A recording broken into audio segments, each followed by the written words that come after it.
Dear Secretary General, dear friends, thank you for your respecting the international law and the UN Charter. It's about what should unite each and everyone in the world, every state and each leader who wants peace for their nations. Now, it is a special time for all of us, time when we will either fully restore the force of the international law, when treaties and conventions defining the rules for life of nations really work, or when there will be no rules at all, and only force will define everything, only violence of some against others.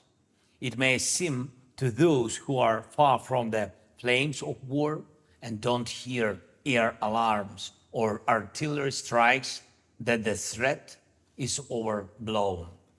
But war is, unfortunately, a virus that can be spread faster than any other.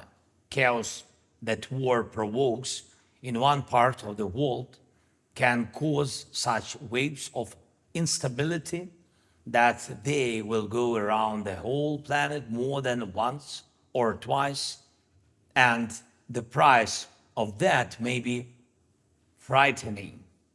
And in fact, it was already felt, in particular as a result of Russian strikes against our country, when Russian blockade of Ukrainian seaports caused disorder and hikes in food prices in many regions of the world, or when Russian nuclear blackmail has once again reminded many nations how fragile global security is.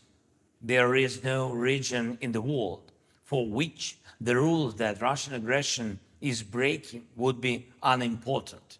We equally appreciate the principle of territorial integrity of the state and sovereignty of the nations. We respect every nation and strive to provide all possibilities to live normally for our children, be it Latin America or Africa or Europe or Asia. We all in the world want safety from wars and deportations, from the destruction of our cities and kidnapping of our children. It is security that we must guarantee, and only in unity we can do it. And that is why we have recently achieved such a success. 101 participants of the first Peace Summit. And we are increasing the support of the world community of our efforts. I thank everyone who joins the Peace Summit communique. We will certainly implement all of its points. Dear friends, we are forming teams and groups that will develop action plans according to the peace formula. We need real steps, everything that can bring just and lasting peace closer to us, Ukrainians, and hence reliable stability for everyone in the world. And it must be done really fairly, not behind the scenes. Peace with such an aggressor as Moscow can't be bargained.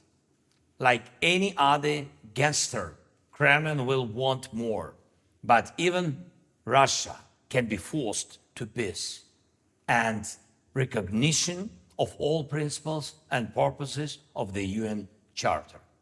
I thank you for supporting our efforts and invite you to common work so that already at the second Global Peace Summit, we will be able to define the path how just peace will prevail over cruel war. Thank you for being responsive despite the distance between us is vast. However, this distance is geographical, not in terms of values. We equally respect peace. Slava Ukraini!